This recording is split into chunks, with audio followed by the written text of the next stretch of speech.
Fitting Pieces was a very hard project in a way to do, because it was not expected for me to do it. I was supposed to do a dystopian universe, but you couldn't fit that. I mean, you probably could, but the way I wanted to tell the story, it was not possible. I had to show a short movie where the story started and ended in around 12 minutes, and that was it. I couldn't put much more than that. So Fitting Pieces is like a side quest. It took me more than a year to fully show the movie, because I could never show it the moment I finished it. Usually when you release a movie or when you show a movie, I can't look at it. Like, I show the movie, I finish the movie, I show it, but I cannot stand in the room where the people are watching the movie. It's very, I don't know, it feels suffocating for some reason. The colors were a fun thing to mess around. The short movie overall only has 5 different main colors: orange, yellow, green, purple, and a different kind of purple, but it was very useful to create some contrast. In Morpholution, I had the same concept. I was just playing with colors, I was trying to find colors, I read some books about colors. I started to play around. In Morpholution, it feels like something is mysterious. The orange and purple make a perfect mix for Morpholution. And in Fitting Pieces, we picked 5 colors and we played with them on the values. So you have to guide the viewer to a certain direction with the colors. As an example, the original color for the couch in the living room was orange, and I had to change it. I could not fit the orange color in there. Everything was already too yellow, and the green was the perfect color to make this couch pop up and the characters seated on it also pop up. That's mostly what I tried to achieve with the whole movie. There's no camera movements in the movie. I don't really know why. I feel like it just fit the whole movie. It saved a lot on the animation.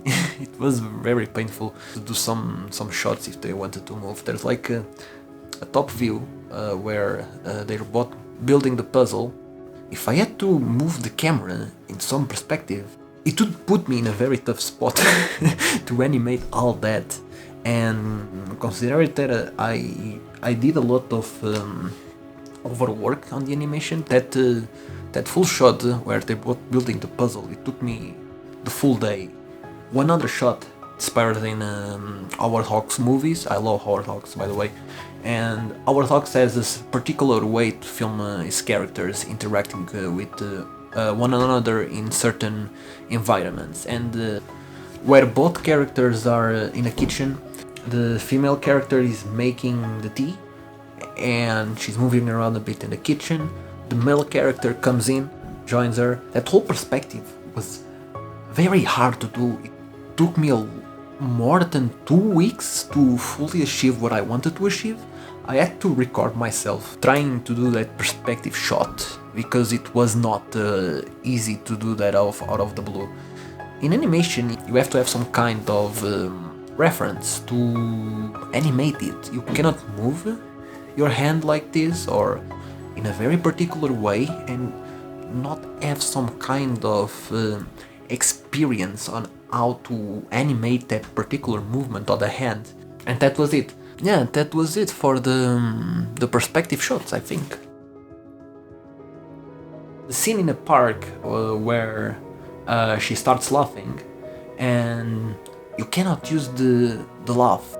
When I was with Rodrigo and we are trying to put the movie with sound, with voices, he asked me, is she supposed to laugh? And still to this day, I have no idea if she was supposed to laugh there or not.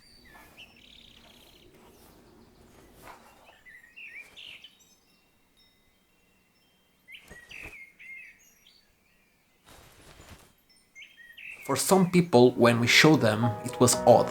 Like, wait, is this correct? She's supposed to laugh?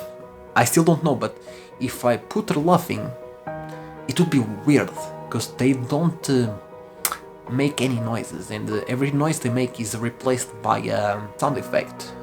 When she laughs, you can hear some bells ringing, and when she emits some kind of joy, or when he emits some kind of joy or sadness, a sound effect plays out, and it's very important that you achieve what you want to achieve with sound effects. The last scene of the movie was very weird. Weird in a sense that I woke up at 4 a.m., I drew the scene, and I went back to sleep. When I woke up, I was like, yeah, this is actually cool. It's the bird with the piece flying off to the horizon, and you don't know exactly what it means. There's secretly two versions of the movie. In one version, the final piece is purple, and in the second version, the final piece is yellow. It puts the movie in a different perspective for some reason. Some people saw the yellow version, and some people saw the purple version, and the meaning behind it changed the whole movie. And I find that amazing. How a single detail that you put in the movie changes the whole viewing experience.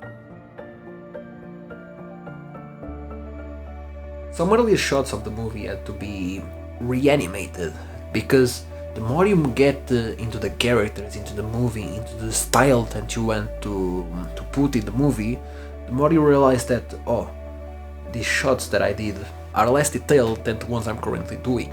So the moment you get in like six months of work, and you look back at the shots that you did 1 month into work, and you're like, yeah, I need to change some of this stuff. Fitting pieces was a small sentence that I had in a notebook where you tell two parallel stories between the puzzle and a couple. Building a puzzle and associating it with a narrative, a story that you want to tell with a couple was an idea that I had in mind, but I never had the intention to explore that idea. I couldn't tell the story of Morpholution in just 10 to 12 to 15 minutes. Fitting pieces came up, and that was the outcome. I mean, 3 years animating a short movie, it was not an easy task, let's be real. And after I finished it, I had to take a break from animation. I didn't draw or animate after I finished it. It was exhausting. Animation overall, it's very exhausting. But overall, you can achieve pretty much what you want with animation as long as you choose the correct medium. And overall stories, you have to pick the correct medium to tell your story.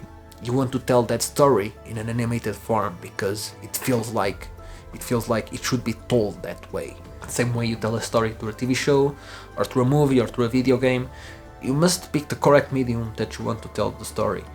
Overall, just pick the one you feel like, yeah, this story fits perfectly with this medium. So I'm gonna use this medium, in this case a short format animated medium, to tell the story that I want to tell.